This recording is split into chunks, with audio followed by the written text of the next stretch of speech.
An NBA season guaranteed to have a different champion for the 7th straight year. Are the Thunder up? NHL not guaranteed that. Defending champ Panthers showed the heart of a champion. The hard foul that launched 1,000 takes. We'll talk about that. And journalism. We'll talk about that all with this panel for one more time around the horn. George Sedano, Jen Latta, David Dennis Jr., and Kevin Clark. Let's go around the horn. A win for journalism, Tone. I'm familiar with journalism. Wasn't it great? I mean, the poetry. Just write the show. The run they gave us was impressive. They're a bunch of zombies, and we're better now than we were at the beginning of the series, and it's because of them. They pushed us to the limit. OKC coach Mark Daigneault saying they're a better team now because of how the Nuggets played them. That's interesting. I want your take on that. It was sweaty. They were down double digits in Game 7 at home, but then they turned a switch, up 40 at one point, and a series-clinching beatdown. Youngest team in the NBA, heavily favored, but the youngest team in the NBA makes the conference finals. George Sedano, around the horn to you. You've covered a number of these Thunder games this year. Seen them up close. What did you see in this series and specifically in Game 7?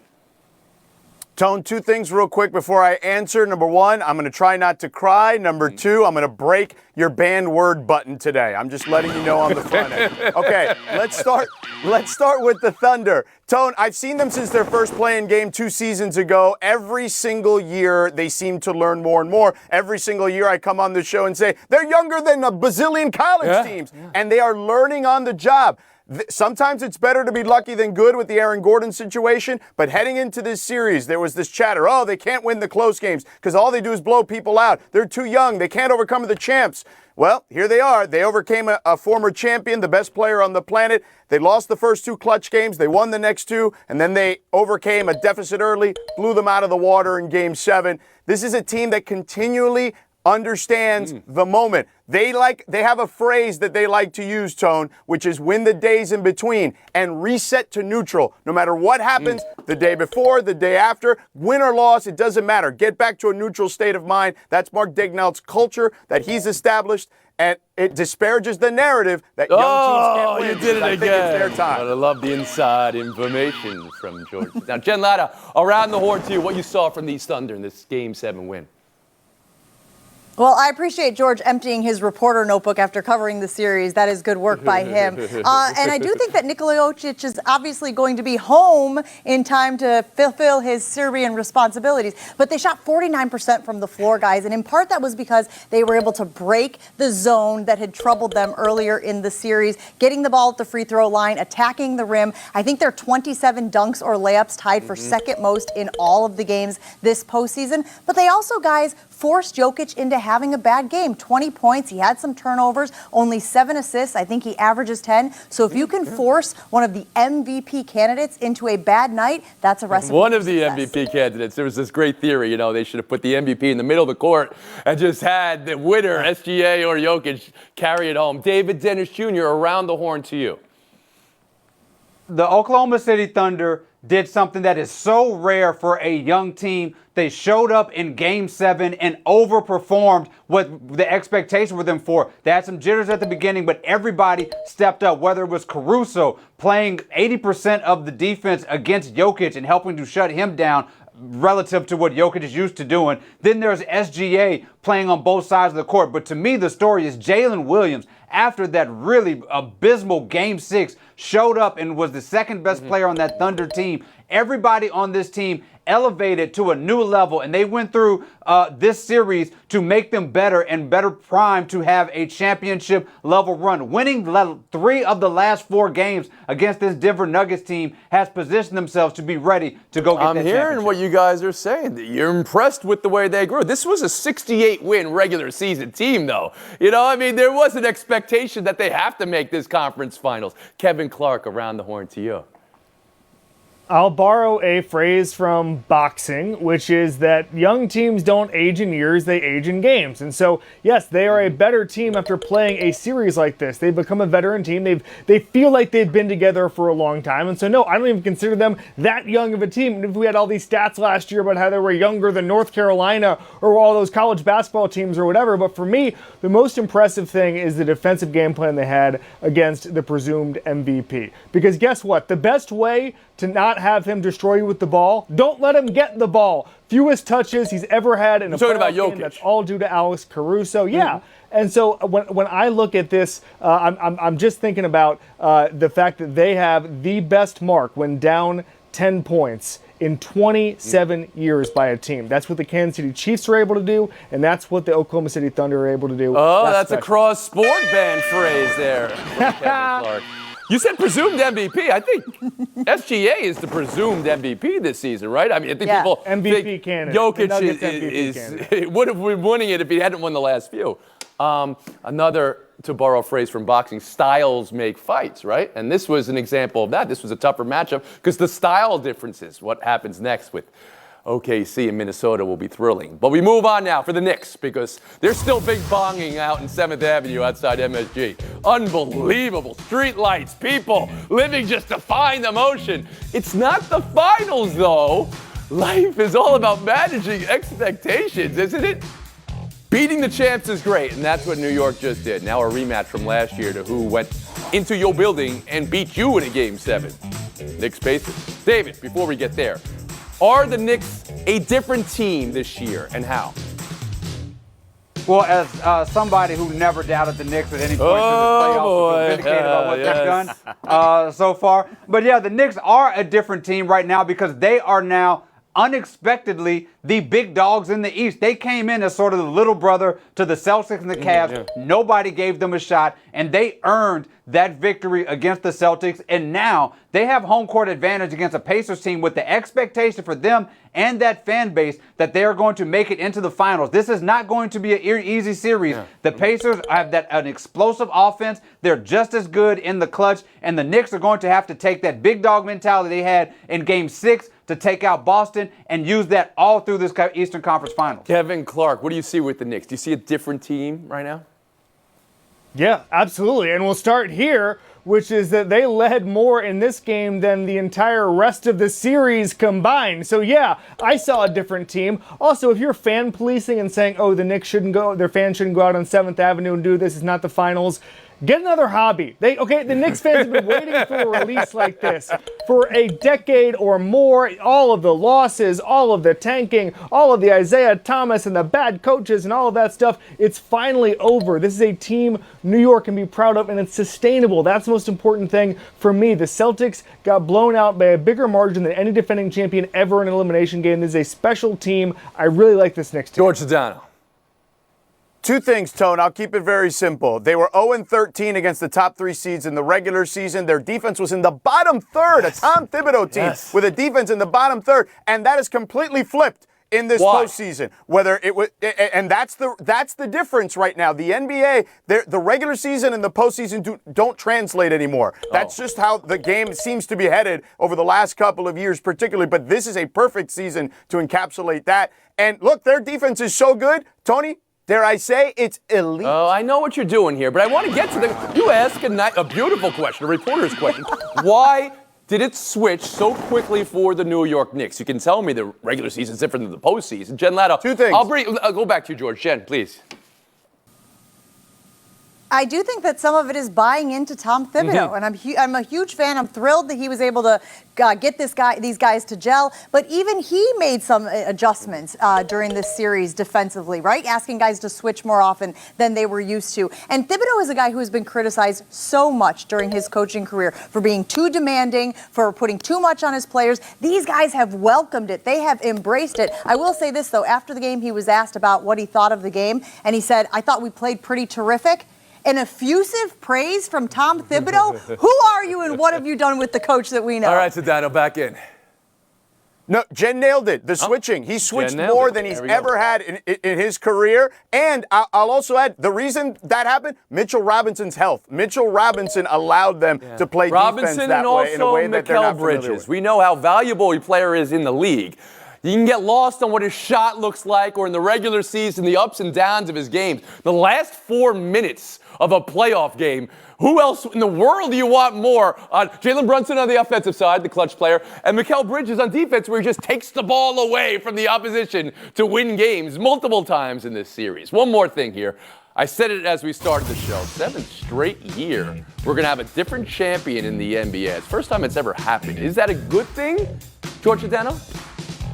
No question about it, Tony. Parity allows fan bases to feel like they're in it. This is no longer about, the Celtics and the Lakers or whatnot. The small markets can compete. We have 3 teams who've never won a championship and the Knicks who haven't won since 1972-73. This is great for basketball. David Dennis Jr. Yeah, I think in general, parity is good. The different teams are good. Unpredictability is good in the NBA. I will say, however, on this show, we could have used a little bit less parity. I think I could have had a few wins in a row. Wait, what's it? You don't think this was unpredictability in this show? You didn't even see this mute coming. Or this mute.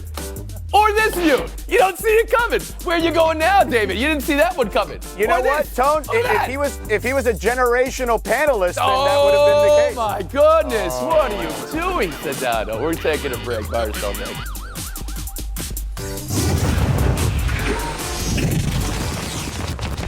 Scottie Scheffler, a year and a day ago in cuffs. And that is 65 on Saturday, put the field in cuffs. And then Sunday, career major number 3, going away by 5 strokes. Did everything well, but the final hoist of the trophy.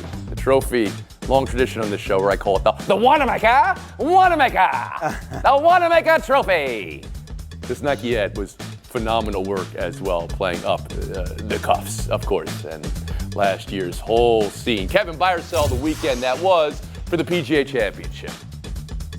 Buying Scottie Scheffler, selling Nike, not putting Scottie Scheffler in orange all 4 days as a little homage to what happened last year. He only wore it a couple of times. He wore blue yesterday. But no, for me, listen, you look at his record right now, 3 majors, 15 tournaments before age 29. Only 2 guys do that in history before him, Jack Nicklaus and Tiger Woods. He's in that kind of rarefied era. And that kind of greatness can often be boring. He's converted his last 8 54-hole leads, and I think, by the way, that's the longest in 15 years for anybody, but I think that lends itself to guys like Jon Rahm trying to take risks in the back 9, knowing he's going to be so consistent as he closes it out. He's not going to make those kind of mistakes. So all these guys are doing birdie chasing, eagle chasing, all of that stuff, and they start to make mistakes. Scheffler never will. Yeah, we're going to do Clark chasing after that in-depth answer here.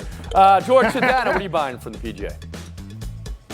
Tone, this is a guy who, in the last 4 years, has basically won 1 out of every 5 tournaments he's entered. To Kevin's point, it does put him in rarefied air. It puts him in the conversation, Tony, with the likes of Jack and the likes of Tiger.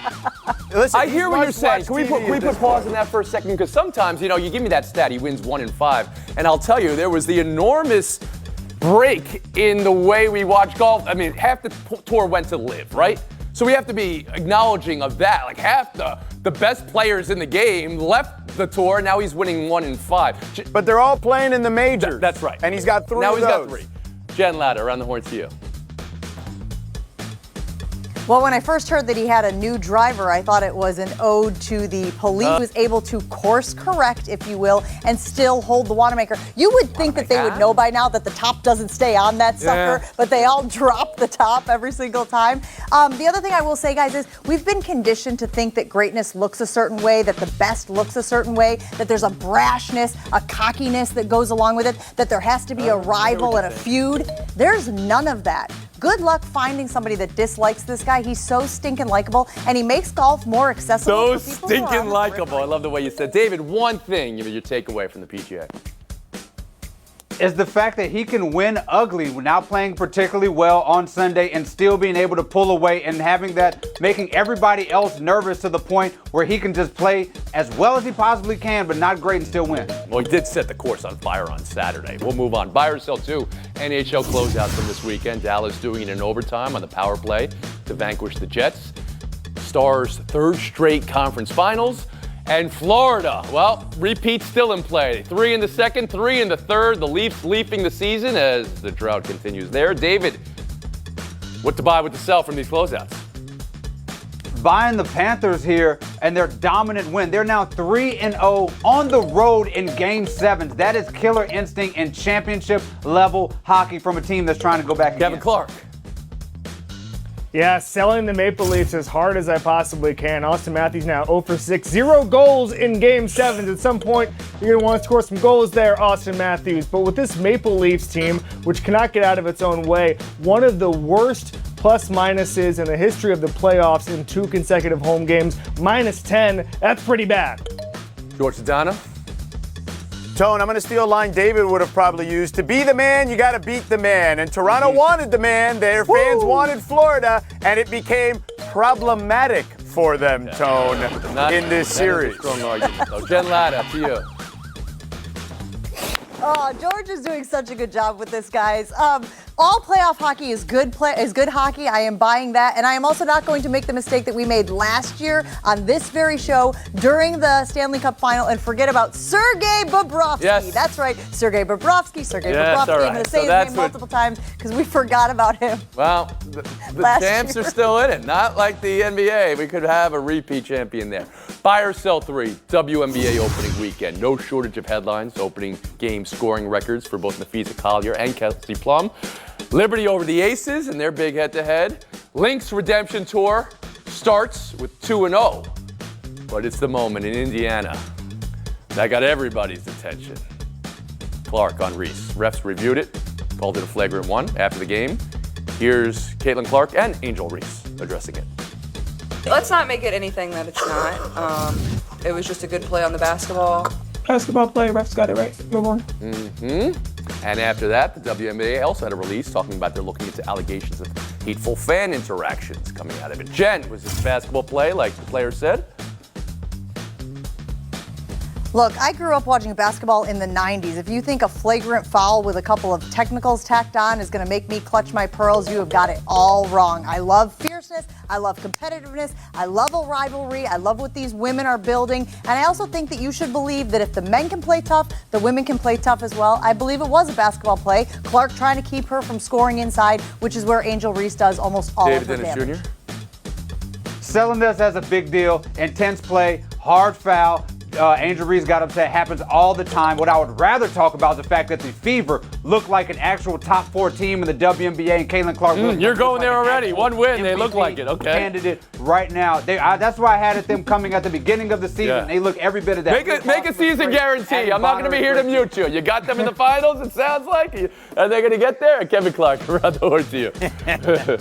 Yeah, echoing what the first 2 panelists said, I'm selling this is a big deal. I'm glad both players moved on. This is just kind of what good basketball looks like sometimes. It's hard fouls. It's a little shoving. It's fine. We move on. Everybody does it in every single league around the world. WNBA should be no different. I'm also buying the Indiana Fever as a franchise. The talent gap looked massive over the weekend. And Saddam. Tony, real quick. Reese got away with a little push. Caitlin retaliated. All within the rules of basketball. Doesn't mean there isn't a little extra intent behind it. Their legacy, Tony, will be tied together. I've been telling you that from the beginning when they were drafted. Doing this. You know what's wonderful? No eliminations. We're going to showdown 4 wide. Stick around. Showdown next. To the Preakness. Watch how this race breaks through. Journalism sneaking through. The poetry lost on nobody here as it crosses the winner and the parallels to our showdown. If you allow me to connect our reality as we say goodbye to journalists who carried this show for 23 years this week. It is my honor and privilege to say one last FaceTime to you all. George Sedano, the FaceTime is yours. Thank you, Tone. I appreciate it. Bam Adebayo of the Heat recently said, if you don't know about Heat culture, you've never been in it, you don't get it. Same thing with Around the Horn, the culture you guys built here. Thank you for allowing me on those Halloween shows 3 straight years. Go to my Instagram and Twitter. You'll see a video Tony sent me on before my first show. And I'll finish with a band phrase. At the end of the day, Tony, it's been an honor and a pleasure for all of us. Jen Latta, please, the FaceTime is now yours.